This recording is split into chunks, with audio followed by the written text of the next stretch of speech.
In the year 48 after the birth of Christ, during the reign of Emperor Claudius, love was not free. In Rome, it was measured, taxed, punished, and weaponized.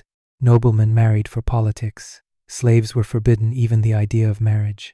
But when a provincial slave girl caught the gaze of her master's son, a rising noble freshly returned from Alexandria, the foundations of a powerful house began to crack. Their story was never recorded in any official scroll, but hidden beneath mosaics and whispered through ruined stone, it has survived. This is the forbidden love Rome tried to bury. The air on the Aventine Hill carried the chill of late spring when the gates of the Domus Valeria opened for the return of its heir. The household moved like a military unit, slaves scrubbing the atrium tiles with vinegar. Braziers lit to warm the marble halls. Incense burned in the lararium to honor the household gods. Marcus Valerius, son of Senator Lucius Valerius, was returning after 5 years of study in Alexandria. Word spread quickly that he had traveled with philosophers, slept beneath Egyptian stars, and returned not just educated but dangerous. His father hoped to prepare him for the Senate. The emperor's niece was already being whispered as a match. Livia, a 17-year-old house slave originally from the borderlands of Illyricum, had not been in the household long. She had learned how to survive, speak only when commanded, never meet a Roman's eyes, and carry bruises like shadows. But when Marcus stepped out of his litter that morning, he paused near the slaves kneeling in the peristyle. His gaze lingered, just for a moment, on her. Later, she told herself it was nothing. But it wasn't. The next day, she was reassigned. From folding laundry and sweeping corridors, she was elevated to assist in the personal quarters of the heir. She kept her head down, obeyed every order. But she felt his presence differently. He watched her, not like a master watching property, but like a man watching someone who mattered. Days passed. She was instructed to deliver scrolls to his study, to help mend his clothes, to prepare the ink for his letters. One evening, she found a folded parchment among the linens she had just pressed. It held a single line, in Latin. "Do you believe freedom is a place or a person?" She burned it. But her heart remembered. Rome had laws for everything. Property, marriage, inheritance. But there were no laws for what happens when a man meant for the Senate begins to love a girl whose name appears only once in the household records. Livia did not speak of it. She knew the punishment. So did he. But love is a quiet violence. It unbuilds you in silence. And inside that marble villa with its iron gates and whispering walls, a new danger had begun to grow. Not rebellion, not ambition. Love, and Rome, for all its glory, had no place for that. The days that followed blurred into a rhythm that felt both intoxicating and terrifying. Livia now spent every morning in the eastern wing of the villa, where the columns caught the light from the Tiber and the air always smelled faintly of crushed myrrh. It was where Marcus lived, studied, and plotted his quiet ascension. His world was scrolls, law, philosophy, and lineage. Hers was linen, silence, and watching the faces of masters for signs of danger. Yet somehow, their worlds kept folding into one another. He began speaking to her without needing a reason. At first, questions: what did she think of the rain, of the color of the mosaics, of silence itself. Then stories. He told her of the astronomer in Alexandria, who believed the stars were gods who had forgotten their own names. He told her of a woman he saw there, once, who laughed even when beaten. He said Livia reminded him of her, that she had a laugh that made the marble feel alive. She had not laughed in weeks. Once, he brought her a pomegranate from the market. He said it reminded him of the old myths: Persephone, Hades, the price of wanting something forbidden. He left it on her bench and walked away. Livia did not eat it. She stared at it until it rotted, then buried it in the courtyard under the olive tree. Every day, their closeness grew heavier, like a chain pulled tight, unseen but unrelenting. He once reached for her hand as she handed him a scroll, and she let him hold it for the space of 3 breaths before pulling away. That night, she did not sleep. She remembered his skin clean, perfumed, warm. It was not supposed to feel like home. In Rome, the Domus was always watching. Even the statues seemed to lean closer when something was being hidden, and in the villa of Lucius Valerius, Secrets were currency. The steward, an old man with eyes like smoke, began assigning her menial tasks again. The other slaves no longer met her eyes. A tension hung over the household like thunder before the storm. Marcus noticed. One evening, while she was restocking his ink, he stepped behind her and whispered, "I would free you, if I could." The words were soft, but they cut through her like a blade. If, the lie that wrapped every Roman promise, if he could, if the law allowed, if the Senate would not see it as weakness. But Rome did not care for the softness of lovers. It cared for strength. It demanded control. She turned to him then, eyes burning not from hope, but from clarity. "You could," she said, "but you won't." It was the first truth between them, not the only one, but the first that hurt. Love in Rome did not begin with kisses, it began with bargains. And every promise made in whispers would soon echo in the halls like a war drum. The villa changed, not with thunder, not with fire, but with stillness. Conversations now halted when Livia entered a room.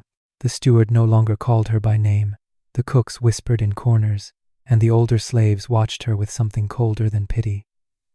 Fear, perhaps, or envy.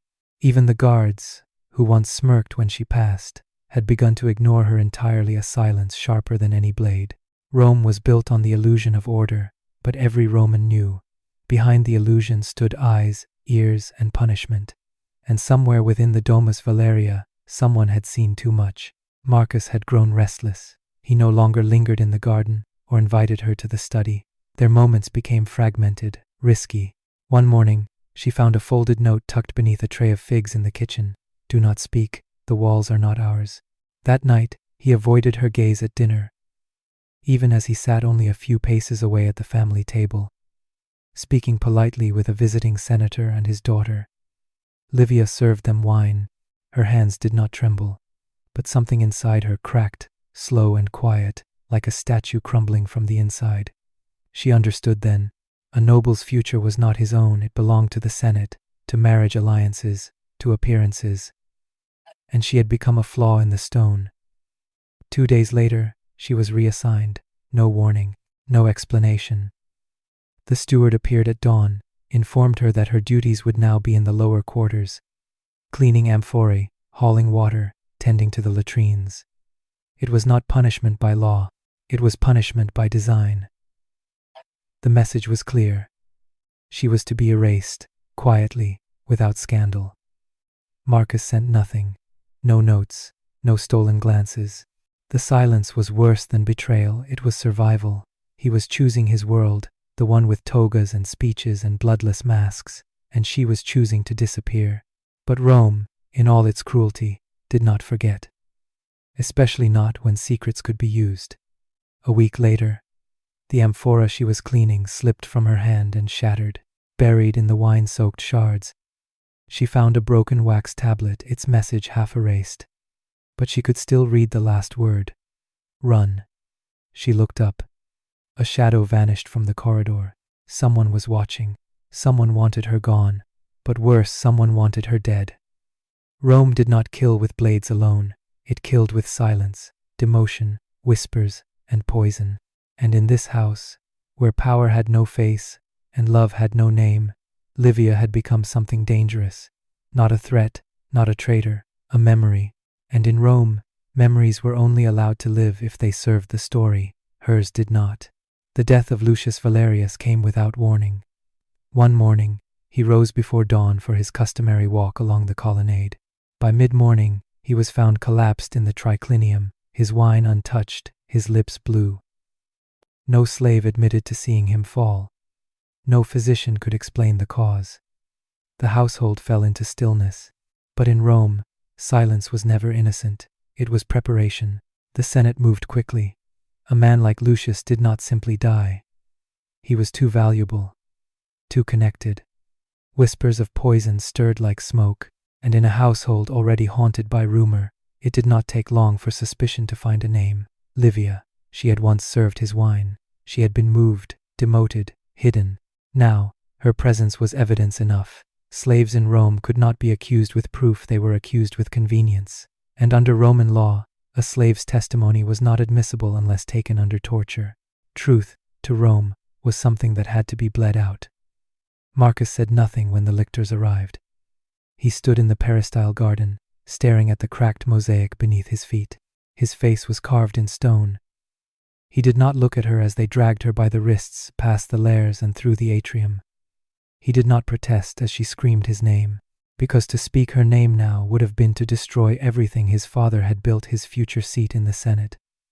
The betrothal to the emperor's niece, the protection of his lineage. Love, in Rome, was not louder than ambition, it was only quieter than guilt. Livia was taken to the holding chambers beneath the Praetorian barracks. The cell stank of rot and rust. For 3 days, she saw no light. On the 4th, a senator arrived, not one she recognized, but the kind who always smiled too easily. He sat across from her, adjusted his robes, and offered her a deal. If she confessed, if she claimed that Marcus had plotted his father's death, had seduced her, had promised her freedom, she would be spared the full cruelty of the court. She could live out her days in exile, nameless but breathing. If she refused, she would be tried as a poisoner, a slave who overstepped her station, and her death would be slow. She said nothing. The senator sighed, stood, and left. That night, Marcus came, not in daylight, not with authority but as a ghost. He bribed a guard, stepped into the cell, and looked at her for the first time in what felt like years. "I did not kill him," he said, "but I think they want me to have." His voice shook. "If you speak, we both die. If you don't, only you will." She laughed, not because it was funny, but because she finally understood what Rome did to love. It turned it into a blade, handed it to you, and watched who you chose to stab. They did not kill her, not with fire, not with crosses, not with blood. Rome had other ways of burying people. Livia was sentenced, not to death, but to absence. Her name was struck from the villa's slave records. Her duties were reassigned. When newer slaves asked about the girl with the soft hands and sharp eyes, they were met with silence or a change in subject. Even the older ones, those who had watched her grow quiet under Marcus's gaze, stopped mentioning her at all. She had become a shadow, erased without ceremony. Marcus returned to public life. He stood before the Senate in fresh togas and spoke of duty, of reform, of loyalty to the emperor. The emperor's niece became his bride within 3 months of the trial's end. She was beautiful, educated, and dull. She asked no questions about his past, nor did he offer any truths. They shared meals and formalities, not warmth, but appearances mattered more than passion. His mother called it a perfect match. Rome agreed. But in the corner of the villa garden, beneath the ancient fig tree where Livia once buried a pomegranate, something remained. Late one evening, long after the household had gone still, Marcus descended into the garden alone. He carried a tablet of black wax and a carving knife. With careful strokes, he etched a single name into the stone border beneath the tree, not high where others could see, but low, near the roots. Livia. He did not cry. Roman men did not cry. But he stayed there until the torches burned out and the stars began to fade. Days later, a statue appeared in the eastern wing, a new addition, sculpted in Parian marble, depicting a woman in profile, head bowed, hand outstretched as if offering something unseen. When asked who she was, Marcus only replied, "A muse." The artists praised its grace. The guests admired its sorrow. His wife said nothing but had it cleaned daily. No one knew her face. No one spoke her name. But Marcus looked at the statue longer than he looked at any living thing. Rome had taken Livia's life, but not her shape. In whispers, the slaves who still remembered would pass by the statue and murmur that she had once smiled like that.